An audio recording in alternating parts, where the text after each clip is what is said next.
How did that go? Did you feel that? Were you able to almost back up in history a little bit and be there? Yeah. You were actually tracking with it pretty good. Yeah. Okay. Anybody else comment on this morning?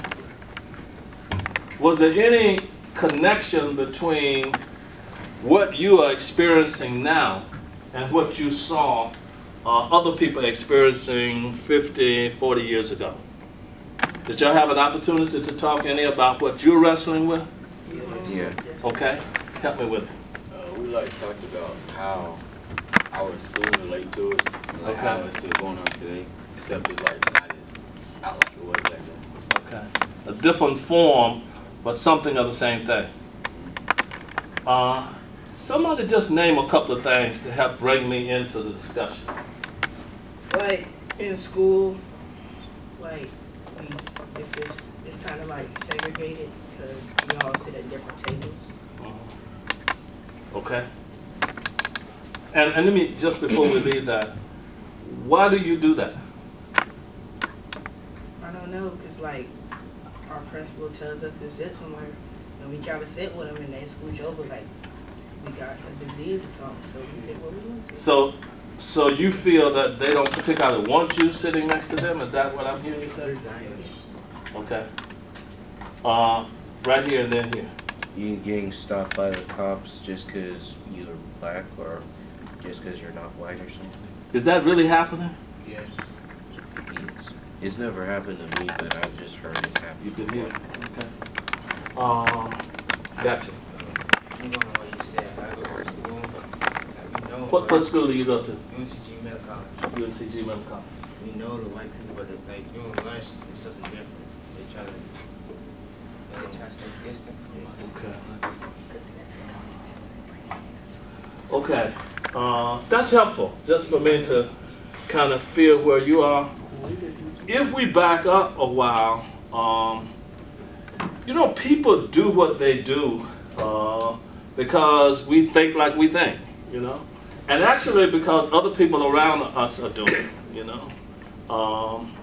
But there was a time in which people not only did it, they had the law behind them, which says you're supposed to do it. And then in the churches, particularly our white brothers and sisters, they actually were told that not only do you have the law on your side, you got God on your side. That, you know, and so it took a more vicious form. Unless people change on the inside, even though the law has changed, and even though the preacher may not say it the same way, people still tend to do the same thing. And they find new ways to do the same old thing. So, does that make sense to you? You know, are you able to track with me on that? I'm Nelson Johnson. I came here in 1965, which seemed like another era in history. And when I came, there was so much energy at A&T. People were talking to each other because it was a period of kind of transitioning from what I would say was the traditional civil rights movement, which was a beautiful and good movement, but it didn't really engage the question of identity, you know? That people thought straight hair was what? White. Good hair. And the brighter you were, the better looking you were. And that was pretty strong. And people would put on cream. Some of us called natinola. And it would actually make your skin peel off so you'll be brighter. You know, all of that was happening. And that was because somebody had convinced you that how God made you was inferior to somebody else. It started with your color, and then it went to your brain. That you weren't as smart as other people, and that you didn't look as well as other people, that you didn't know how to act in certain categories. All of that was part of what it was people were struggling against. So when I came to A&T, the part that got brought up in my presence was that we've got to learn how to appreciate ourselves. And so people start saying things like, black is beautiful. Have you heard that? Yes. And it is so beautiful to be black. And because about 5 years before that, if I had stepped on his shoe on Saturday night, you know, he would call me a name and it would be like, you black something, something, something, because your very color was used as a way to condemn you, okay? And people were mad with each other because they were black. It's called internalizing what somebody else told you you were. So the whole process in the mid-60s was wearing dashikis, learning about African nations, saying that black is beautiful, it's so beautiful to be black. People out their hair to be natural, kind of like your hair, but much longer. Upset the barbers in the city because they weren't getting much business. All of that was a cultural revolution. But still, we did not control the spending in our communities. We didn't have control of the economics in the community.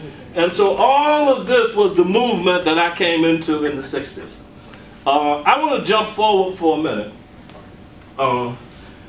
We formed a group called the Greensboro Association of Poor People, GAP. And what it was on Gall Street. Anybody know where Gall Street is in the city? Are y'all familiar with Greensboro? Kind of? I just moved here 2 years ago. Side streets get Okay. Willow Oaks? Is that? Yeah. You know where Willow Oaks is? Do you know what the name of it was before it was Willow Oaks? It was Morningside Homes. What you're going to see is some of that, okay? And we had a neighborhood group there. You know where Ray Warren is? Yes. Oh, man. Okay. And the first president of an organized group in public housing was Elsie Mobley on Burbank Street in Ray Warren Homes. And what that was the people in the neighborhood started to meet together and say, we can get a lot more done together than we can separately. So when we go to the housing authority, we will go as a group. Their group was called UNIT, the United Neighborhood Improvement Association.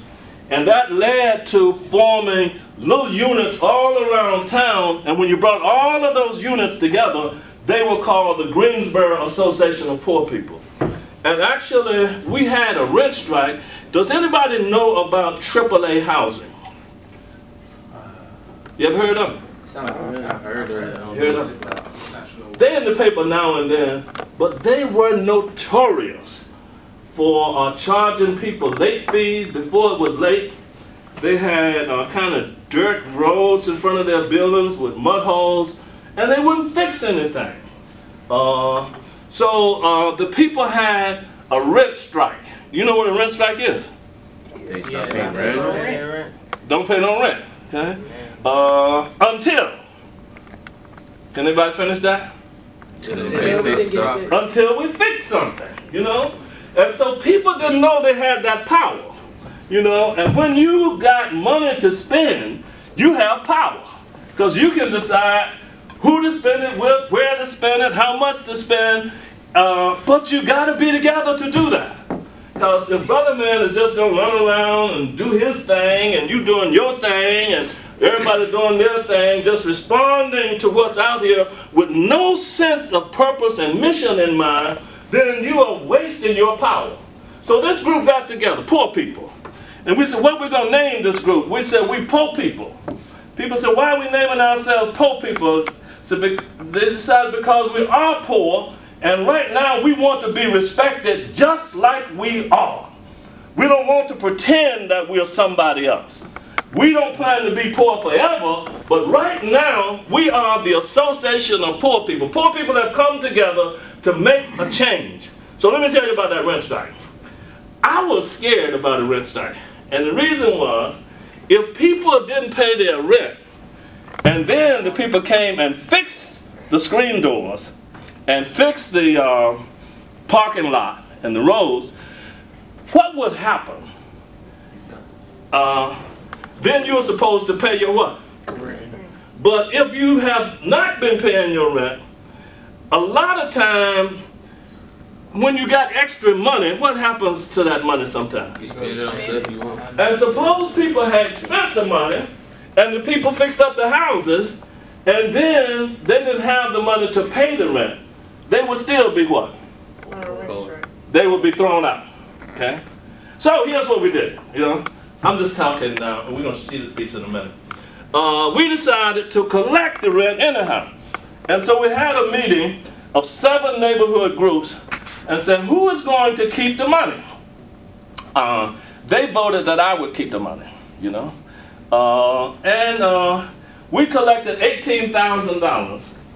And I was down the street from Bennett College on Gore Street. Is that Gore Street? Yeah. Yeah. And that's where the Poor People's Office was, which was really the NAACP's office. They let us use it and we renamed it.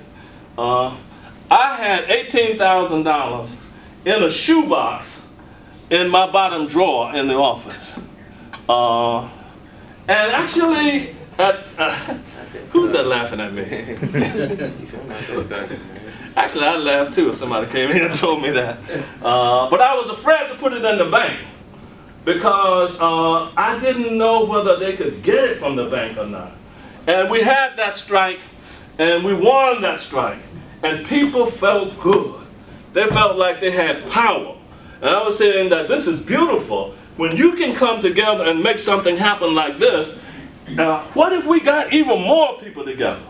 And we got more unity. That's what was going on. But who do you think didn't like this? White folks.